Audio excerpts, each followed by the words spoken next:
Boa noite. Boa noite. Moro quer os originais dos recibos de aluguel entregues por Lula. O apartamento em São Bernardo do Campo seria parte das propinas da Odebrecht. O relatório sobre a segunda denúncia contra Temer deve ser lido amanhã. Deputados vão decidir se autorizam o Supremo a analisar as acusações. A Advocacia da União diz que o Supremo não pode afastar parlamentares. Na quarta-feira, um julgamento geral deve definir também a situação de Aécio. Decretada a prisão preventiva de Carlos Arthur Nussmann. O presidente afastado do Comitê Olímpico Brasileiro é acusado de corrupção. Faltam médicos num hospital estadual na periferia de São Paulo. Os pacientes são levados para postos da prefeitura na região de São Mateus. Com a tensão crescente no PSDB, Dória tenta demonstrar lealdade a Alckmin. Mas o governador não fala da crise e os dois evitam perguntas da imprensa. O Jornal da Gazeta está no ar.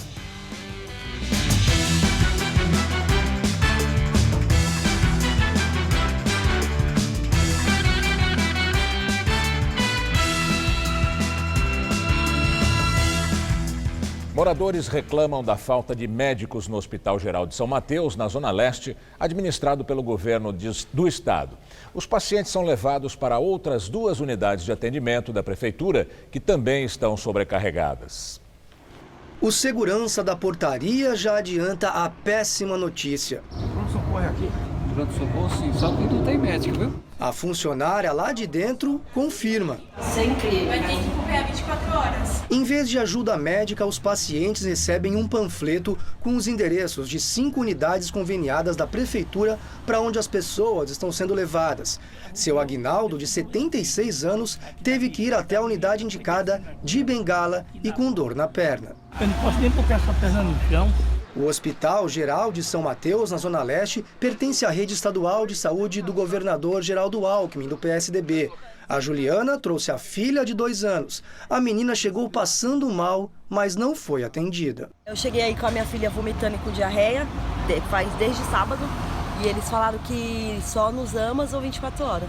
Aí é péssimo, né? Chegar num hospital e não ter pediatra para atender a criança. O hospital possui 205 leitos, é, portanto, um dos maiores da Zona Leste de São Paulo. Mas toda essa estrutura tem sido em vão, isso porque o bairro aqui de São Mateus é um dos mais populosos da cidade, com mais de 220 mil habitantes.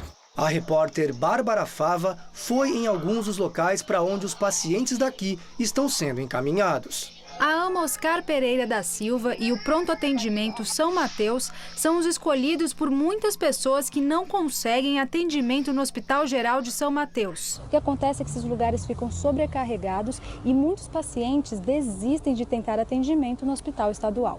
É o caso dessa senhora que está no Pronto Atendimento São Mateus, que pertence à Prefeitura de São Paulo. O que ele tem? Tosse, está febril desde sexta. Não quer comer, aí a creche não aceita. E aí você tentou levar lá no Hospital Geral? Não, nunca levo, porque eu sei que não tem.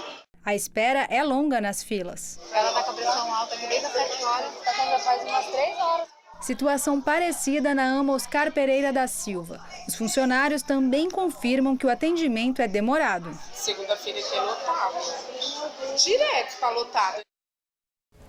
A Secretaria Estadual da Saúde diz que o Hospital Geral de São Mateus atua conforme a diretriz do Sistema Único de Saúde, priorizando o atendimento aos casos mais graves e urgentes no pronto-socorro. Mensalmente, o setor realiza cerca de 6 mil atendimentos.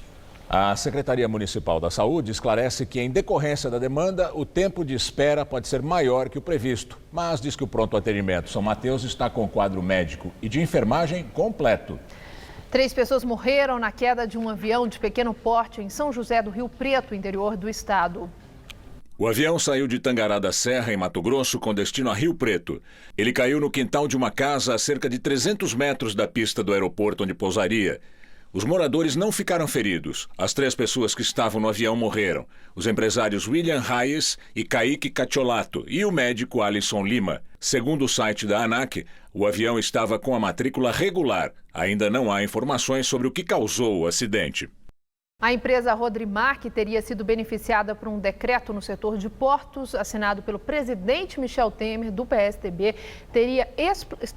estaria explorando a área no Porto de Santos irregularmente. Segundo reportagem da Folha de São Paulo, o documento da Consultoria Jurídica do governo Temer, do PMDB, anexado aos autos do inquérito, diz que o terminal operado pela empresa Pérola, da qual a Rodrimar é sócia, não tem mais contrato vigente.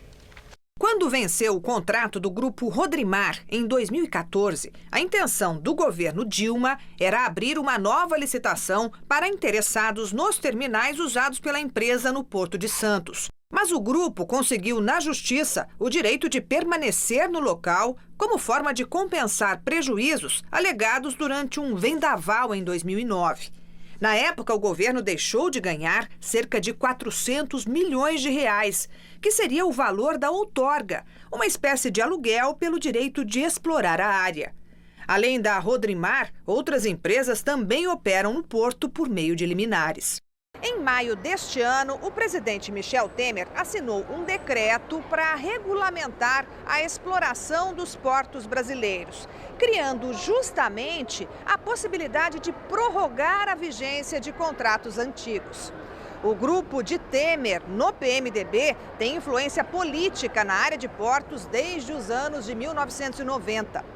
Logo depois do decreto e com base nele, a empresa Pérola, da qual a Rodrimar é sócia, encaminhou um pedido para permanecer no Porto de Santos. O mais novo inquérito contra Temer no Supremo investiga se o presidente recebeu propina da Rodrimar em troca de mudanças na lei que beneficiariam a empresa. Negócio que teria sido intermediado pelo ex-assessor Rodrigo Rocha Loures, o homem da mala dos 500 mil reais. A investigação tem base na delação da JBS Friboi e em interceptações telefônicas em que Temer e Loures conversam sobre o decreto dos portos. Loures também foi flagrado numa conversa com Ricardo Saldi da JBS, que menciona diretores da Rodrimar ao falar de supostos repasses em dinheiro vivo. Na semana passada, o ministro Luiz Roberto Barroso autorizou o Ministério Público a interrogar Temer, que poderá responder as perguntas por escrito ou até mesmo permanecer calado. A Procuradora-Geral da República, Raquel Dodge, também vai ouvir os outros 3 investigados, Rocha Loures e os executivos da Rodrimar, Antônio Celso Greco e Ricardo Conrado Mesquita. O Ministério dos Transportes, Portos e Aviação informou que a empresa Pérola usa um contrato de transição, assim como outras empresas, para continuar operando os terminais até o fim dos processos de licitação.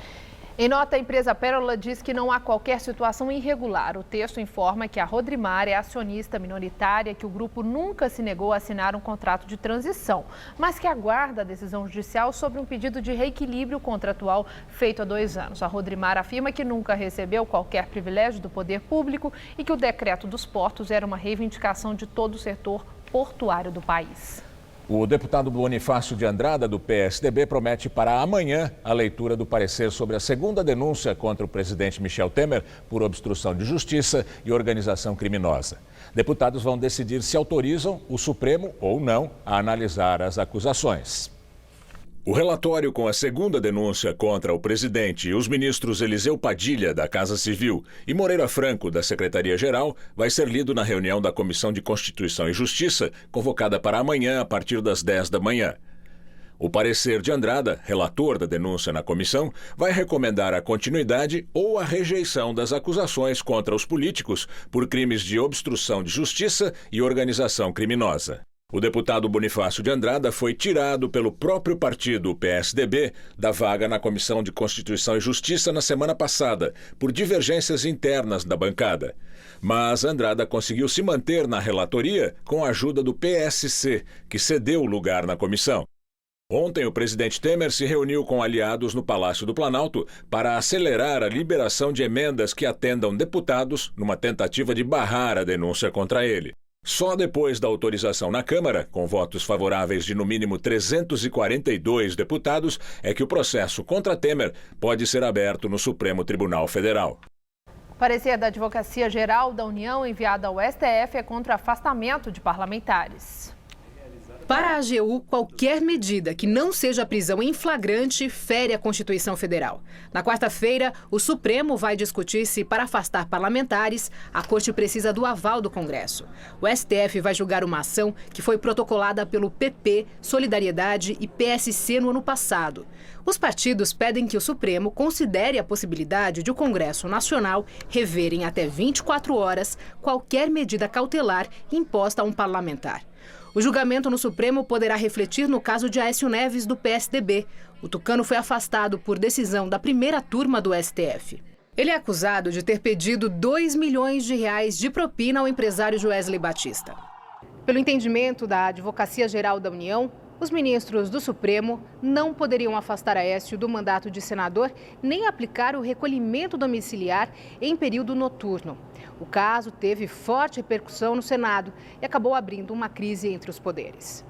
Senadores, principalmente os investigados, se posicionaram contra a medida imposta ao tucano. Ameaçaram votar pela suspensão, mas o Senado acabou optando por aguardar o julgamento dessa ação no STF. Só que o presidente da casa, Eunício Oliveira, do PMDB, já disse que, se o Supremo mantiver o afastamento de Aécio, a decisão final caberá ao Senado, que pode votar e assim derrubar a medida imposta ao tucano. No documento enviado ao Supremo, a AGU destacou ainda que o próprio Supremo já decidiu em 91 que a prisão preventiva prevista no Código de Processo Penal não pode ser aplicada a deputados federais e senadores por expressa vedação constitucional. O juiz federal Sérgio Moro determinou que a defesa do ex-presidente Lula esclareça expressamente se tem os originais dos recibos de aluguel da cobertura em São Bernardo usada pela família do petista. Os recibos são referentes à cobertura vizinha ao apartamento onde Lula mora com a família em São Bernardo do Campo. Segundo o Ministério Público Federal, os documentos devem passar por uma perícia para determinar se são falsos ou não. Pelo menos 4 dos 26 recibos apresentados à Justiça têm erros de ortografia e datas que não existem no calendário.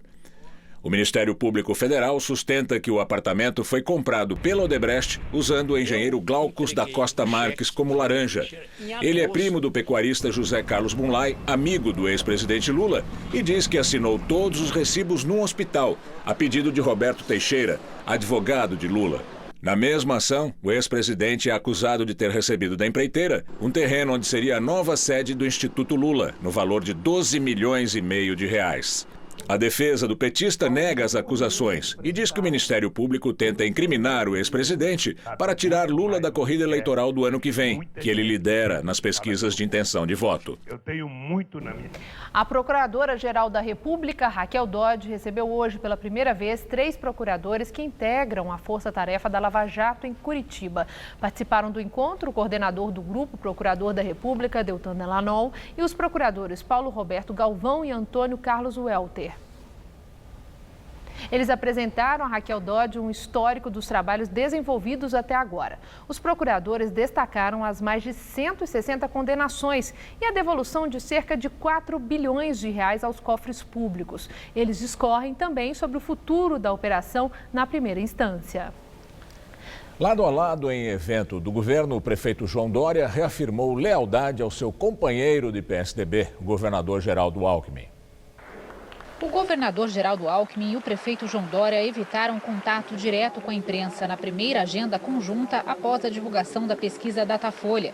Os dois participaram da cerimônia da assinatura de um decreto para repasse de R$14 milhões do Fundo Estadual de Assistência Social para programas da cidade de São Paulo de atendimento à população de rua. Saíram sem participar da coletiva.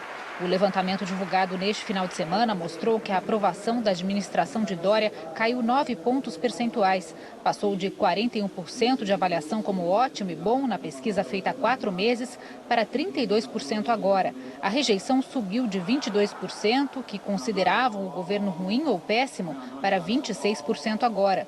O Datafolha também mostrou que a maioria dos entrevistados reprova as viagens do prefeito, prefere que ele permaneça na prefeitura e não saia candidato em 2018. Para 45% dos entrevistados, é o governador Geraldo Alckmin quem deve disputar a vaga de presidente da República pelo PSDB no ano que vem. 31% preferem Dória no páreo. Há alguns meses, o prefeito de São Paulo tem feito uma série de viagens no Brasil e no exterior. Apesar de negar querer ser candidato, o movimento é visto dentro e fora do PSDB como uma forma de Dória se tornar um nome mais conhecido no país, para, quem sabe, ensaiar um voo solo, tomando a pré-candidatura do seu padrinho político, que é justamente o governador Geraldo Alckmin. Na sexta-feira, a insatisfação de parte dos tucanos com as atitudes de Dória veio mais uma vez a público e virou bate-boca nas redes sociais. O vice-presidente nacional do PSDB, Alberto Goldman, fez duras críticas ao prefeito. Nesses 9 meses, o prefeito ainda não nasceu. O prefeito ainda está em gestação e não sei se um dia vai nascer. Porque a única coisa que nasceu até agora foi um candidato à presidência da República. Esqueceu a prefeitura, deixou a prefeitura, não quer ser prefeito, não deseja ser prefeito, não lhe interessa ser prefeito, lhe interessa ser candidato à presidência da República. Dória respondeu dizendo que o ex-governador era improdutivo e fracassado. Você coleciona fracassos na sua vida e agora vive de pijamas na sua casa. Fique com a sua mediocridade, que eu fico com o povo, Alberto Goldman, o povo que me elegeu prefeito de São Paulo. Na cerimônia desta tarde, João Dória aproveitou o discurso para reafirmar lealdade a Geraldo Alckmin. Não apostem em nenhuma separação entre João Dória e Geraldo Alckmin. Não apostem porque vão perder. Nós estamos e continuaremos unidos. E cada vez mais unidos. O governador discursou depois, mas não tocou no assunto. E agora o comentário de Josias de Souza, direto de Brasília. Ele fala do resultado da pesquisa Datafolha sobre o prefeito João Dória. 2 dados chamaram especial atenção na mais recente pesquisa feita pelo Datafolha na cidade de São Paulo. Em pouco mais de 9 meses de gestão, a aprovação do prefeito João Dória despencou 9 pontos percentuais. Foi de 41% para 32%. A grossa maioria declara que não votaria em Dória para presidente da República de jeito nenhum, 55%. Foi como se o eleitor recordasse a Dória que ele foi eleito para ser prefeito, não presidenciável. Aconteceu com Dória um fenômeno muito comum entre os políticos. O sujeito acha que é uma coisa, mas sua imagem indica que ele virou outra coisa. O paulistano elegeu no primeiro turno um homem de negócios supostamente avesso à corrupção, que prometia dissolver a ineficiência da prefeitura, governando em ritmo empresarial. Por ora, não colou.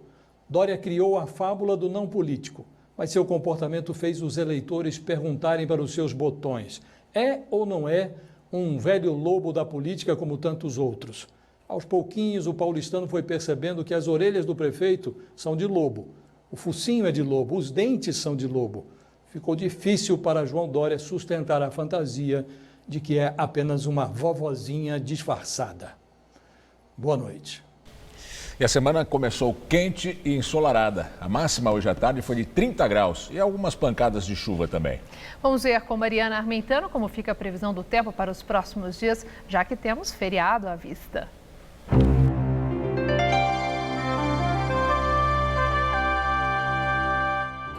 O predomínio é de tempo instável nesta terça-feira em boa parte do país, mas serão aquelas pancadas de chuva mais de final de tarde. Como a gente vê no mapa, áreas de instabilidade vão provocar chuvas de sul a norte, passando inclusive aqui pelo estado de São Paulo. Dia de sol sem nenhuma gota de chuva, só mesmo nessa área em amarelo, desde Minas, Goiás até boa parte da região nordeste. E olha como as temperaturas continuam altas amanhã. Em Curitiba, mínima de 17, máxima de 29 graus. Em BH faz até 31 à tarde. Em Manaus, termômetros entre 23 e 33 graus. E em Cuiabá, nem as pancadas de chuva vão aliviar o calorão na casa dos 39 graus. Para São Paulo, a semana promete ser quente, mas não dá para descartar as pancadas de chuva de fim de tarde. O sol predomina desde cedo em todo o estado e algumas nuvens de chuva vão se formando a partir da tarde entre o oeste, centro-sul e leste do estado. Nas outras áreas, não chove. A máxima ultrapassa os 30 graus em todas as cidades paulistas. Chega a fazer até 34 em Presidente Bernardes e 36 em Votuporanga. Na cidade de Ribeirão Preto, máxima também de 36 graus amanhã. E no litoral pode fazer até 32 graus em Santos e 33 em Caraguatatuba. Na capital, mínima de 19 e máxima de 32 graus. Adiantando um pouquinho, vamos ver como fica o tempo por aqui até o feriado? Todos os dias prometem sol com chuvas entre a tarde e a noite. Então, na quarta-feira, teremos mínima de 19 e máxima de 34 graus. Na quinta, feriado, quase nada muda, máxima de 33. E na sexta, os termômetros ficam entre 17 e 31 graus por aqui. Após o cadastramento biométrico, foram detectados 25 mil títulos de eleitor duplicados. Segundo o Tribunal Superior Eleitoral, só uma pessoa tinha 52 títulos. Até o momento, a Justiça Eleitoral já efetuou o cadastramento de cerca de 64 milhões de eleitores. Esse número representa 44% das mais de 146 milhões de pessoas que têm que votar. O objetivo é chegar a 80 milhões de eleitores até o ano que vem. O TSE calcula que todo eleitorado só consiga votar por impressão digital em 2022. Aqui em São Paulo, Gilmar Mendes, presidente do TSE e ministro do Supremo, foi alvo de um tomataço. Gilmar Mendes participou de um debate sobre a reforma política aprovada pelo Congresso na semana passada. O evento foi no Instituto de Direito Público de São Paulo. Gilmar é um dos sócios. Antes do início, um grupo de cerca de 10 pessoas fez um protesto na frente do Instituto. Os manifestantes jogaram tomates na portaria e atingiram vários carros. A ação foi organizada pelo grupo Tomataço, que diz atuar em defesa da Operação Lava Jato, das Forças Armadas e pela renúncia de todos os políticos do país. No Facebook, líderes do grupo aparecem ao lado de Levi Fidelix, do PRTB, e de Jair Bolsonaro, do PSC. Os manifestantes reclamam que Gilmar Mendes concedeu liberdade a investigados da Lava Jato. Em agosto, o mesmo grupo realizou um protesto contra o presidente do TSE em um evento do Estadão. Na ocasião, o manifestante Ricardo Roque foi retirado por seguranças do evento com uma sacola de tomates. O ministro classificou o episódio de hoje como normal. Ele destacou os pontos que avalia positivos na reforma política, como o fim das coligações para as eleições legislativas e a criação da cláusula de desempenho. Gilmar Mendes também falou sobre o fundo público aprovado na semana passada pelos deputados e que vai distribuir no ano que vem cerca de 2 bilhões de reais aos partidos para financiarem as campanhas eleitorais. Mendes lembrou que em 2015 votou contra a extinção das doações empresariais no Supremo. Ele considera que o fundo público eleitoral é inevitável neste cenário atual. O pior dos mundos, aí eu reputo, seria não ter um sistema público de financiamento, mínimo que fosse. Ao ser questionado sobre a decisão da primeira turma de afastar Aécio Neves do PSDB do mandato de senador, disse que a corte vai resolver o problema de interpretação da Constituição. Eu acho que o Supremo terá que refletir sobre todas essas questões e terá que fazer uma análise bastante aprofundada do texto constitucional. O que nós devemos evitar são decisões panfletárias, são decisões populistas, são decisões que não encontram respaldo no texto constitucional. O primeiro-ministro Mariano Rajoy afirma que a Espanha não vai ser dividida apesar do projeto de independência da Catalunha. Rajoy afirmou que o governo espanhol vai fazer o que puder para garantir a unidade nacional. Além dos protestos contra o movimento separatista que tomaram as ruas de Madrid ontem, o escritor peruano Mário Vargas Llosa chamou de golpistas os líderes separatistas e afirmou que a conspiração independentista não vai destruir 500 anos de história da Espanha. Na França, o presidente Emmanuel Macron já afirmou que não vai reconhecer a Catalunha como território independente. O presidente da Catalunha, Carles Puigdemont, disse que vai manter os planos de separação se não houver diálogo com o governo espanhol. A Alta Corte da Catalunha pediu à Polícia Nacional Espanhola que providencie segurança extra no prédio do tribunal para garantir sua operação total e normal, no caso de uma declaração unilateral de independência. A Academia Sueca anunciou hoje o ganhador do Prêmio Nobel de Economia de 2017. O americano Richard Taylor, de 72 anos, foi anunciado vencedor do Prêmio pelo Desenvolvimento da Teoria da Contabilidade Mental, que explica como as pessoas simplificam a tomada de decisões financeiras. O Comitê do Nobel disse que Taylor foi um pioneiro na aplicação da psicologia ao comportamento econômico e em esclarecer sobre como as pessoas tomam decisões econômicas, às vezes rejeitando a racionalidade. Perguntado sobre como gastaria o prêmio de mais de $1 milhão, o economista, que é diretor e professor na Universidade de Chicago, respondeu que iria tentar gastá-lo tão irracionalmente quanto possível, numa brincadeira com a sua teoria premiada. E daqui a pouco, Rodolfo Gammerini entrevista Paulo Roberto Feldman, professor de economia da FEA USP, sobre privatizações e conjuntura econômica. Economistas subiram a estimativa de inflação em 2017 depois de 6 semanas de queda. De acordo com o boletim Focus do Banco Central, a inflação deste ano deve ficar em 2,98%. E a Fundação Getúlio Vargas divulgou hoje que a inflação medida pelo IGPDI subiu 0,62% em setembro. O índice acumula queda de 2,03% no ano.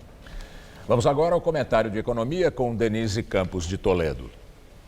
A inflação vem rodando no nível bem baixo, favorecida principalmente pela deflação dos alimentos, que começam a sair do campo negativo. Isso deve trazer alguma pressão sobre os índices, fora o aumento das tarifas, como a bandeira vermelha de nível 2 nas contas de luz e o ajuste anunciado hoje pela Sabesp nas contas de água em São Paulo. Vale notar que, mesmo com essas pressões, a inflação no fechamento deste ano deve ficar ao redor de 3%, garantindo mais cortes na taxa básica de juros. Não com a mesma intensidade das últimas reuniões do Copom, do Comitê do Banco Central. Mas a taxa Selic ainda deve cair pelo menos 0,75 ponto percentual na reunião deste mês e meio ponto na de dezembro, fechando 2017 em 7%. Alguns analistas até defendem um corte maior, só que a postura do Banco Central tende a ser de cautela. O presidente do BC, Ilan Goldfein, e documentos da instituição têm apontado uma freada no ritmo de corte dos juros. No ano que vem, a inflação não deve ficar tão baixa como neste. O mercado prevê 4,02%, ainda inferior à meta de 4,5%, só que vai ser um ano de eleições que podem trazer mais pressões sobre o mercado, o dólar e a própria inflação. E ainda tem esperada retomada da atividade econômica. Em 2017, a economia está saindo da recessão com um crescimento modesto que deve ganhar força em 2018, sendo que a reação de atividade pode dar espaço para a recomposição de preços em alguns setores, como já vem ocorrendo de forma bem gradual nos serviços. Se a pressão for maior que a esperada, o Banco Central pode ter de voltar a elevar os juros, o que não seria positivo até do ponto de vista das expectativas. Por outro lado, tem a questão do fluxo de investimentos. Com a economia brasileira em reestruturação, tendo de vencer o desafio das reformas, do ajuste fiscal, uma redução mais forte dos juros pode afastar o investidor estrangeiro pelo fator risco. O ganho aqui tem de compensar as incertezas da economia e da política. Mas, para uma economia que pouco tempo atrás chegou a ter inflação de 2 dígitos, com juros básicos em 14,25% ao ano, as condições atuais são bem mais vantajosas. Essa trajetória de queda da inflação com queda dos juros já é um estímulo importante ao consumo e à atividade, mesmo sem um corte mais substancial das taxas na ponta final, no crédito. Uma boa noite. Um robô construído por alunos de engenharia da USP foi convidado para lutar sumô, no Japão. O campeonato acontece em dezembro e é um dos mais importantes do mundo. O robô boladinho está dando tudo na dança para chamar a atenção. Não é ele que vai viajar para o Japão em dezembro, mas é que os colegas do sumô são bem mais sisudos para essa coisa de divulgação. Stonehead é o pentacampeão brasileiro de sumô, um rádio controlado de 3 quilos de pura tecnologia. A estrutura é principalmente de alumínio, tem umas partes de plástico. A gente usa uma lâmina na frente, que como a ideia é empurrar o outro para fora, é muito mais fácil tirar as rodas dele do chão. Então a gente tenta entrar por baixo dos adversários. Em abril, ele levou o mais recente campeonato nacional e, por causa disso, veio o convite para a disputa no International Robot Sumo Tournament, em Tóquio, em dezembro, um dos mais importantes campeonatos do mundo. O sumô é uma luta super tradicional no Japão. Um dos objetivos é tirar o oponente da arena. Na robótica é a mesma coisa, só que para isso os robôs têm que ter força, velocidade e, ao mesmo tempo, estratégia para evitar o ataque. Ganha quem consegue tirar o outro robô desta placa de aço mais vezes em 3 rounds. A categoria pode ser por controle remoto ou autônomo. Aí o que vale é a programação. A equipe de robótica Thunderhats tem 64 alunos de vários cursos de engenharia e até outras faculdades da USP. Juntam conhecimento para construir robôs. Cada um atua mais na sua área. Um projeto para um novo equipamento pode levar até 1 ano. Tudo é simulado primeiro no computador para depois ser construído aqui mesmo, desde as carcaças, motores, até as placas do circuito elétrico. Todo esse conhecimento que a gente tem, tanto de mexer no software quanto do circuito por trás, né? Pensar nesse circuito por trás, a gente aplicaria para fora, para trabalhar mesmo. Então é uma experiência muito importante também no futuro no mercado de trabalho. Será a segunda vez que a equipe participa da competição no Japão. Em 2014, eles ficaram em 4º lugar, mas para ir ainda dependem de patrocínio para 2 passagens aéreas. Um monte de aluno aprendendo muito e crescendo muito, vendo um projeto se concluir, pegar um projeto num ano e trabalhar nele o ano todo, fabricar ele, colocar ele na prática e ver os problemas dele, voltar e arrumar os problemas dele. Tudo isso é muito engenharia, é muito o que a engenharia é de verdade. O advogado José Yunes deixou a assessoria do governo do presidente Michel Temer do PMDB depois de reconhecer que recebeu um pacote com R$1 milhão do doleiro Lúcio Funaro. A revista Veja teve acesso ao vídeo com depoimento espontâneo que o advogado prestou no início do ano. Yunes, que é amigo do presidente Michel Temer, prestou depoimento à Procuradoria-Geral da República em Brasília. No vídeo, ele confirma que recebeu o pacote em seu escritório em São Paulo, das mãos do doleiro Lúcio Funaro, mas diz que não sabia que era dinheiro. O advogado disse que estaria apenas fazendo um favor ao ministro Eliseu Padilha. O ministro Padilha, pela relação política que eu tenho com ele, em decorrência de eu ser também do PMDB, me telefonou, foi em 2014, não sei se agosto, setembro, não me lembro, pedindo se ele poderia mandar um documento para o meu escritório e depois uma outra pessoa pegaria. Eu falei, sem problema nenhum. Segundo o delator da Lava Jato, o dinheiro era parte de uma propina de R$10 milhões que a empreiteira Odebrecht repassou ao PMDB em 2014, a pedido de Michel Temer, que na época era candidato à vice-presidência. O episódio provocou a demissão de José Yunes em dezembro. Ele diz que conversou com Lúcio Funaro em seu escritório e que não conhecia o doleiro. De acordo com o advogado, só depois do encontro é que resolveu pesquisar na internet e descobriu de quem se tratava. E falou que estava em campanha para o Eduardo, para presidente da Câmara. Eu falei, que é Eduardo? Eu falei, Eduardo Cunha. Aí que eu me apercebi nessa hora que ele era ligado ao deputado Eduardo Cunha. Aí ele saiu, eu confesso a vocês que eu fui no Google, aí eu vi que realmente, surpreendentemente, é uma pessoa que me chocou, né, pelo currículo dele. O doleiro Lúcio Funaro, preso desde julho, tem uma versão diferente. Ele diz que pegou uma caixa com R$1 milhão no escritório de Yunes e que enviou o dinheiro para o ex-ministro Gedel Vieira Lima, em Salvador. E agora vamos ao comentário de política com Bob Fernandes. O prefeito Dória atacou Alberto Goldman via vídeo que viralizou. Dória disse ser o ex-governador um improdutivo fracassado que vive de pijama. Goldman também viralizou nas redes sociais ao responder. Disse: Dória é raivoso, prepotente, arrogante, preconceituoso. Sou velho, mas não sou velhaco. Candidato a presidente, o prefeito só viaja e a cidade está jogada às traças. O Datafolha trouxe péssimas notícias para o prefeito Dória. Sua aprovação em São Paulo caiu de 41% para 32% e 55% não votariam nele para presidente. Na revista Piauí, outra péssima notícia para Dória. Bruno Abud acompanhou no WhatsApp 685 conversas do MBL, no grupo chamado MBL Mercado, e contou: o MBL apoia Dória, parasita o PSDB para, aspas, destruir Alckmin, Serra e Aécio. No impeachment, o MBL tinha financiamento também do PMDB, já revelou um dos seus. Relata Bruno Abud: o MBL recebe dinheiro do famoso O Mercado, 158 funcionários de bancos e corretoras estão metidos nisso. Nomes de grupos do MBL para arrecadação de dinheiro: Mão Invisível, Agentes da CIA, Exterminador de Pelegos e Privatiza Tudo.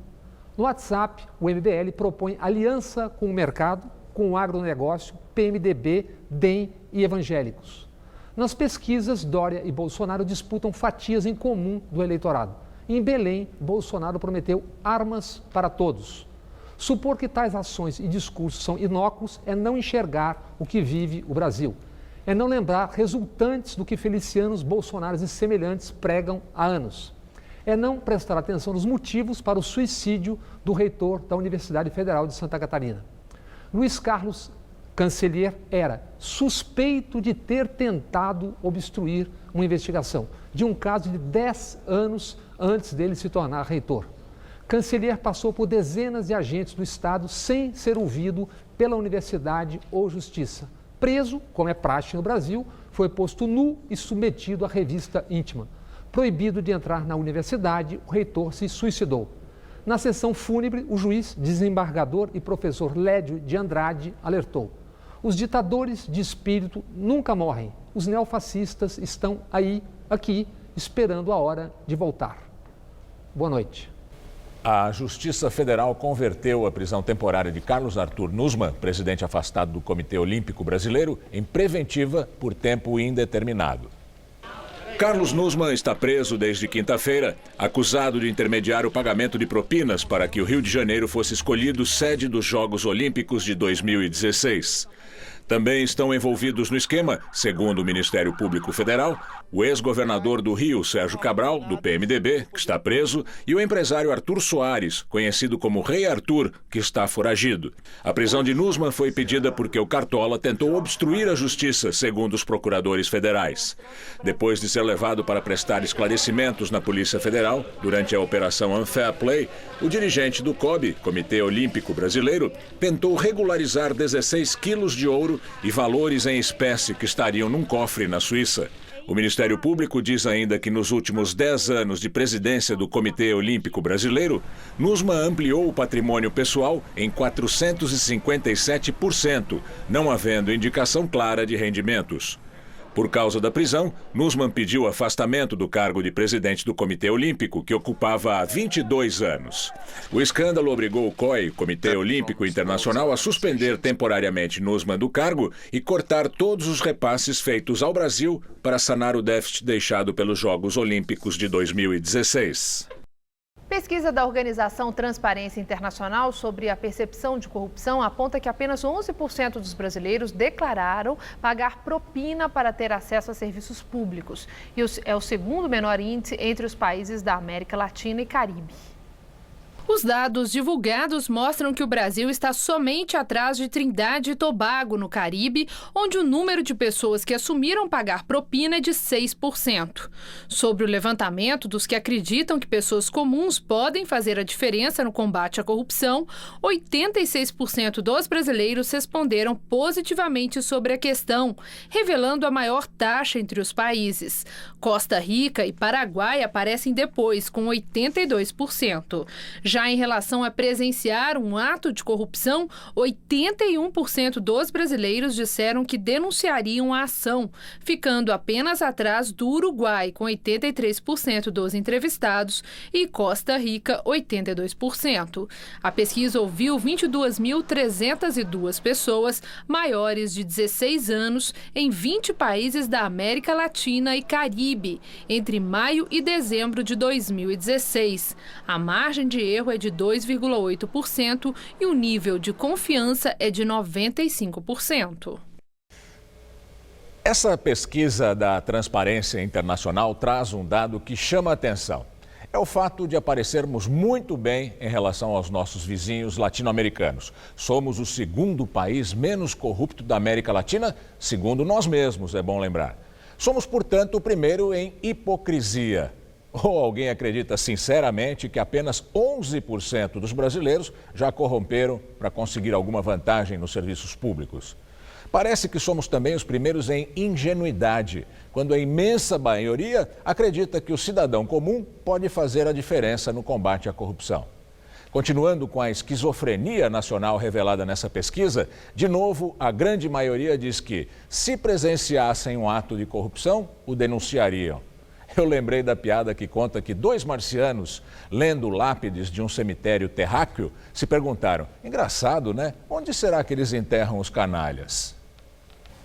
Tribunal Regional Federal da Terceira Região negou o pedido de habeas corpus feito pela defesa de Joesley e Wesley Batista e manteve a prisão preventiva dos irmãos. Joesley e Wesley estão presos na sede da Polícia Federal em São Paulo. Os magistrados consideraram que os empresários viram, durante o processo de delação premiada, a oportunidade de lucro fácil nas ações das empresas controladas por eles. Eles também destacaram a importância das prisões para a manutenção da ordem pública, considerando a reiteração de práticas criminosas. A ativista paquistanesa Malala Yousafzai começou hoje suas aulas nos cursos de Filosofia, Política e Economia na Universidade de Oxford, na Inglaterra. Um registro foi feito por Malala em sua conta no Twitter. No post, a estudante hoje com 20 anos mostra os livros de lógica e aponta a coincidência de datas. Nesse mesmo dia, há 5 anos, ela foi baleada por membros do Talibã por sua defesa do direito das meninas à educação. Malala vai frequentar a faculdade Lady Margaret Hall, que já teve como aluna Benazir Bhutto, heroína de Malala e ex-líder do Paquistão. A seguir, uma entrevista com Paulo Roberto Feldman, professor da FEA, da USP, sobre conjuntura econômica. Até já. A agência de classificação de risco Moody's mudou a perspectiva do sistema bancário brasileiro de estável para negativa. A justificativa, segundo o relatório da agência, foi a de que o risco trazido pela incerteza política pode fazer com que indicadores do setor, como rentabilidade e gestão de risco, se deteriorem mais. A expectativa é que, mesmo com a inflação mais baixa e que os juros em queda, o crescimento econômico do país seguirá fraco.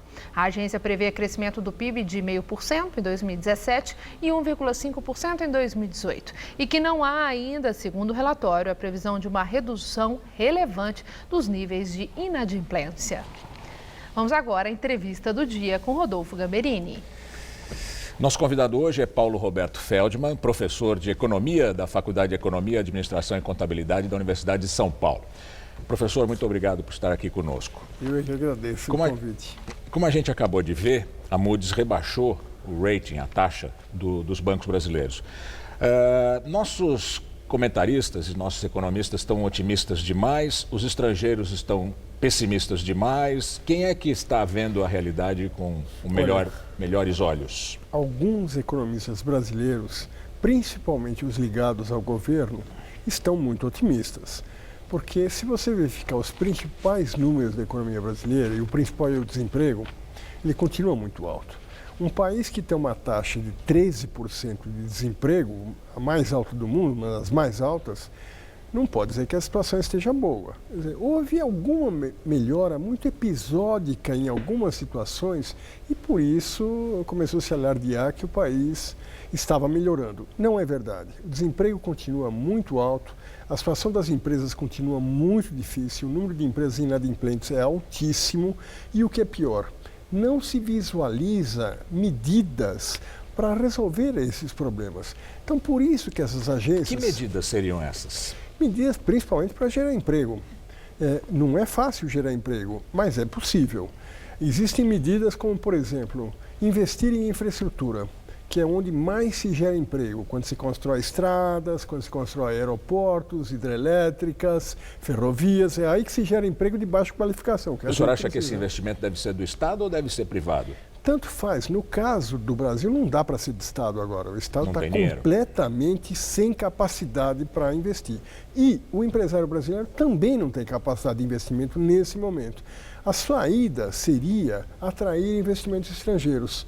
E existe muito dinheiro fora do Brasil, principalmente na China, na Alemanha, nos Estados Unidos, que gostaria de vir para cá para investir na nossa infraestrutura. E falta o quê para vir? Falta um programa do governo nesse sentido, buscando investimento lá fora e alocando, criando projetos na área de infraestrutura para atrair esse pessoal, criando regras não muito draconianas, como foram feitas no governo Dilma, que afastaram todos os investidores. Assustaram o investidor mais do que atraíram. Exatamente. Houve uma tentativa no início do governo Dilma de atrair investidores, mas aí havia uma restrição a lucro.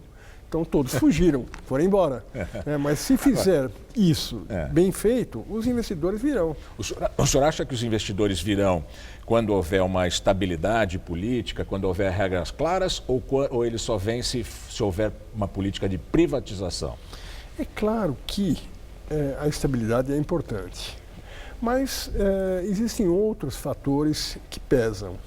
O Brasil, apesar de toda essa confusão política, o Brasil é um país que tem instituições sólidas e isso é muito valorizado lá fora. Quer dizer, nós temos um Congresso que funciona, um Judiciário que funciona, há críticas, claro que há, mas as instituições estão funcionando, as pessoas estão sendo presas, a imprensa é completamente livre no país, isso é muito importante para o investidor lá fora. E tem uma outra coisa, tem poucas oportunidades no mundo atualmente. Então, o Brasil tem dinheiro sobrando no mundo. Tem dinheiro sobrando e poucos países que sejam muito atraentes. Cada país tem os seus problemas. Então, o Brasil está num momento muito bom para atrair capitais lá de fora. Mas o senhor defende privatização, por exemplo? Não, depende. Veja você, às vezes a privatização é muito boa. Às vezes ela é muito ruim. Foi boa na telefonia, né? Na telefonia foi ótima. Hoje nós temos uma competição na telefonia celular que é muito boa para o consumidor. Imagine você se a telefonia celular tivesse com a Telebrás ainda, uma única empresa, a Telebrás, administrando toda a telefonia celular. Primeiro que talvez nem tivéssemos telefone celular, não é? Então, nesse caso, foi muito bom. Agora, você veja no caso da energia elétrica, provavelmente você ficou várias horas sem luz na sua casa esse ano. Por quê? Porque esse mês. Esse mês, esse final de semana. Veja, hoje o paulistano fica em média 18 horas por ano sem energia elétrica na sua casa. É uma das mais altas do mundo essa taxa. Há 20 anos atrás eu fui presidente da Eletropaulo. Essa taxa era metade e já era muito ruim. Era muito ruim porque em Tóquio, por exemplo, naquela época, era 1 minuto. Faltava luz na casa das pessoas 1 minuto por ano. Na Eletropaulo hoje você fica 18 horas por ano sem luz. Eu recebi um comunicado da Eletropaulo que esse fim de semana a minha casa vai ficar sem luz durante 7 horas. Então. Das 10 às 17. Bom, mas essa é outra história. A privatização da energia não é salutar porque não há concorrência no ramo da energia. Exatamente. E tem um problema técnico, economês, mas a denominação é monopólio natural. É quando você não tem como, tecnicamente, implantar a competição. Então tem que ser uma única empresa mesmo que administre aquela atividade. Mas no mundo todo é estatal, né? Exceto os por Estados isso Unidos. que a energia elétrica é estatal praticamente no mundo inteiro, exceto os Estados Unidos, que apesar de não haver a competição na distribuição de energia, porque ela é impossível, nos Estados Unidos eles privatizam e então passa a ser uma empresa privada que distribui energia elétrica sem competição. Mas qual é o fato positivo que eles têm lá? As agências reguladoras são muito atuantes e elas brigam a favor do consumidor. E as nossas? No nosso caso, você vê, as agências reguladoras no Brasil, todas, não é só na energia elétrica, elas foram capturadas pelos políticos. Então, hoje elas são um cabide de emprego. Os partidos políticos rifam que agência eles vão dominar. A ANEEL é de um, a Anatel é de outro, a ANAC é de outro. E em vez de serem preenchidos os cargos por pessoas políticas que conhecem, não. Por pessoas técnicas, desculpa, são preenchidas por políticos indicados pelos partidos. Então, claro que elas não vão administrar, as agências não são administradas em prol do consumidor, em prol da sociedade. Elas acabam fazendo aquela história da raposa tomando conta do galinheiro. Em vez delas administrarem as empresas de energia, no caso, elas comem na mão das empresas de energia. Elas estão amando das empresas de energia. Isso é horrível para a energia elétrica no Brasil. Deveriam ser a representação da sociedade e não das empresas. Exatamente. Quer dizer, então não está funcionando, claro. Muito obrigado, professor, pela aula de economia para a gente aqui. Para mim é uma satisfação muito grande participar. Eu é que tenho que agradecer o convite. Obrigado. Muito obrigado. O Jornal da Gazeta termina aqui. A edição de hoje pode ser vista no site do Jornal da Gazeta. Mais notícias em nossa edição das 10. Uma excelente noite para você. Boa noite e até amanhã.